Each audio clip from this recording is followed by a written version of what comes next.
सजना छुईर तरकारी हो बा सजना छुईर बेसर घरे बहुत बार बनाऊे। आज थे मो उपाय सजना छुईर बेसर तरकारी बनातु देखिए एत स्वाद लगे। गोटे थाली जगह 2 थाली भात खाइबे। आपण मानकु अनुरोध वीडियो को मूलरू लास्ट जाए देखंतु। नमस्कार।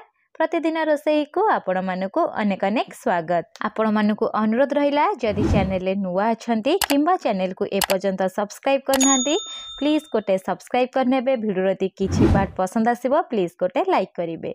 सजना छुईर बेसर बनिया पई प्रथमे मेठी 4टी सजना नेइची। एबे कोन करबा ना छुरी बा पनिकी सहायरे सजना को काटी नबा। प्रथमे तार आगपटु टे काटी नेबे, काटिकरे अलगा करि नेबे। तापरे एथि मीडियम पीस रे एई परी काटी नेबे आ तार सिरा को एठी बाहर कर नेबे। बेसी सिरा बाहर करेनि नले सजना छुई तरकारी रे खेले हिजिबो। देखि पारुथिबे मोटी सब जिंस को काटी नेइची। सजना छुई की मध्य काटिक रखिची। ता सहित काटिक रखिची 2टी आलू। ता सहित आमे नबा एठी टमाटो आ गोटे मीडियम साइज रो बाइगण को मध्य काटिक नबा। एबे कोन करिया ना कड़ाई रखिबा। कड़ाई रे अल्प टिके पानी को प्रथमे गरम करि नेबे। स्वाद हिसाब रे एठी आपण कोन करे ना लूण देबे। सजना छुई रे जेतिकी लूण दरकार हबो सेही हिसाब रे ही एठी लूण देबे। लूण देई सारला परे आकु टिके जस्ट मिसेई नेबे। मिसेई सारला परे जो सजना छुई को आमे काटी थिले ना ताकु टिके जस्ट धोई नेबे। धोई नै सारला परे सब सजना छुई को पानी रे देई देबे। फ्लेम को मीडियम रखिबे। मीडियम फ्लेम रे कवर करिकि पाखापाखि 4 रु 5 मिनिट छाड़ी देबे। 5 मिनिट परे मुठी कवर काढी कि देखै दउची। देखि पारुथिबे सजना छुई पाखापाखि 60 रु 70% एठी सिझी जाईची। एबे एठी बेसी सिझेइबानी। सजना छुई को छाणीकरी गोटे प्लेट रे रखि नबा। चालंतु तरकारी पई गोटे स्पेशल सोरिसा मसला बनेइबा। सेथि पई गोटे बाउल नेइची। बाउल रे आधा चामच देई दबा जीरा। ता सहित 1.5 चामच मुठी देई दउची हळदिया सोरिस। हळदिया सोरिस थले यूज करिवे नले कळा सोरिस मध्य देई परिबे। ता सहित 6 रु 7टी रसुण कोला को चोपा छड़े की देई दउची। ता सहित 2टी कंचा लंका देबे। देखिबे टेस्ट भल आसीबो। आपण चाहिले सुखला लंका मध्य देई परिबे। जेतिके आपण तरकारी रे लूण चाहिबे एठी आधा चामच लूण देई देबे। ता सहित कलर पई अल्प टिके हळदी गुंड देबे। ता सहित गोटे चामच देई देबे सोरिस तेल। 2 चामच एठी देई देबे पानी। एतिकी देई सारला परे आकु भल से चिकण करी बाटी नेबे। एबे मसला को बाटी की गोटे साइड रे रखि नबा। चलंतु तरकारी बनेइबा स्टार्ट करिबा। सेथिपई गोटे कड़ाई बसैची। कड़ाई रे प्रथमे 2 चामच तेल देई देबे। तेल जेतेबेले गरम हेई जिवो जो आलू को आमे काटिकी रखिथिले ना आलू को मध्य देई देबे। आलू को देई सारला परे जस्ट 1 रु 2 मिनिट एठी कोन करे ना उल्टे की भाजी नेबे। तापरे स्वाद हिसाब रे एठी लूण देबे। आलू रे जेतिकी लूण दरकार हबो सेही हिसाब रे एठी लूण देबे। लूण देई सारला परे आकु जस्ट टिके 1 रु 2 मिनिट एठी मिसेई नेबे। आलू सिझिया पई फ्लेम को लो रखिबे।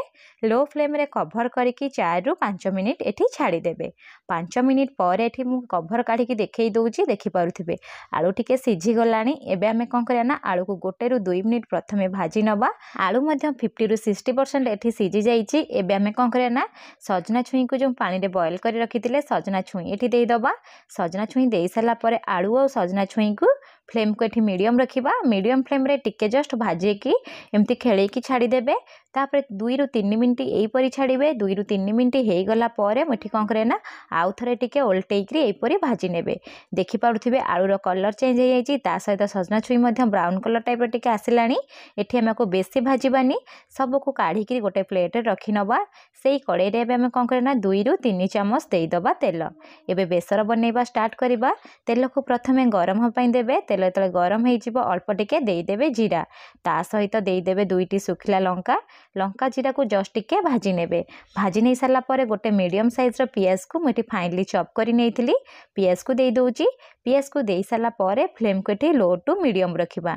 जेहेतु आमे बेसर रे एठी लूण यूज करिचे पियाज रे मध्ये बे लूण दबानी। लो टू मीडियम फ्लेम रे पाखापाखि 2 रु 3 मिनिट एठी छाड़ी दबा।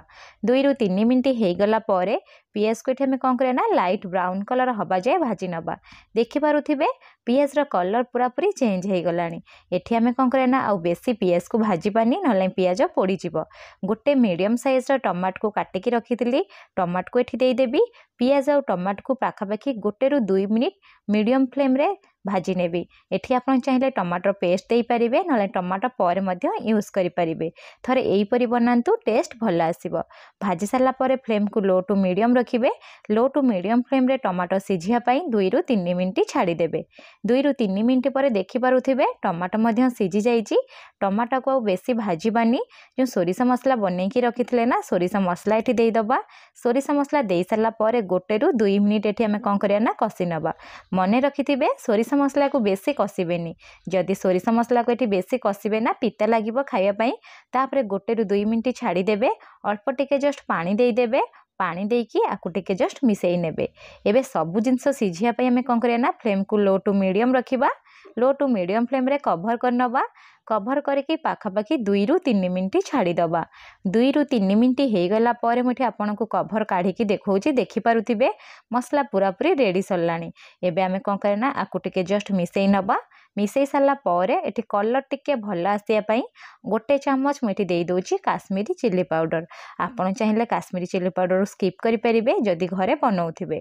हळदी गुंड एठी हमें यूज करबानी जेहेतु हमें मसला रे ऑलरेडी हळदी गुंड यूज कर देजे।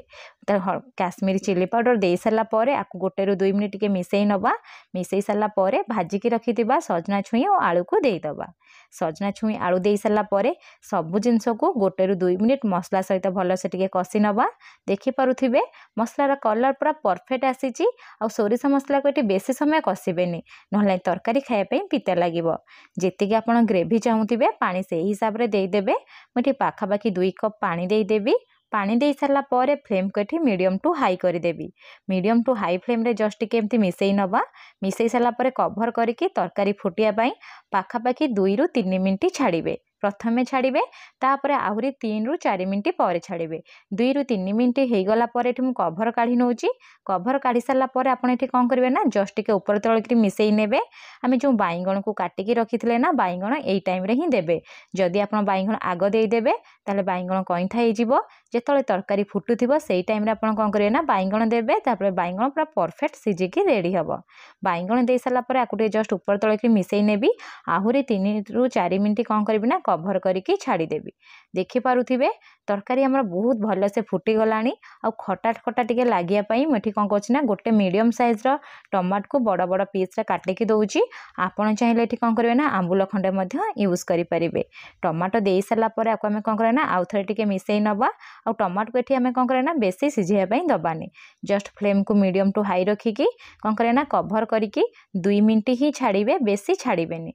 2 मिनिट हेई गला पर मु आपन को देखौची देखि पारुथिबे केते सुंदर से पूरा हमर सजना छुई तरकारी बनिकी रेडी सरलानी। आपण चाहिए एई परी खाई परिबे नले पछरे गोटे तड़का देकी मध्य खाई परिबे। देखि पारुथिबे म गोटे जस्ट मिसेई नेबी। एबे हमें कोन करे ना पछरे रसुन रो तड़का दबा केवल टेस्ट भल आसीबो। सेथि पई गोटे कड़ाई रे अल्प टिके तेल को गरम करि नेइची। तेल जेतेबेले गरम हेई जिवो अल्प टिके सोरिष अल्प टिके जीरा देई देबे। ता सहित देई देबे 2टी सुखला लंका। देई सारला पर अल्प टिके रसुन को एठी छेचिकी देई देबे। रसुन देई सारला पर जस्ट टिके आकु भाजी नेबे। भाजी नै सारला पर आमे जो तरकारी रखिथिले ना तरकारी को एठी देई देबे। देई सारला पर आकु टिके जस्ट मिसेई नेबे। एबे हमर सजना छुई आलू बेसर तरकारी पूरा बनिकी रेडी सरलानी। आपण को घरे थरे बनांतु। केमिति बनिला मो सहित शेयर करंतु। वीडियोटी पसंद आसले प्लीज गोटे लाइक करिवे। धन्यवाद।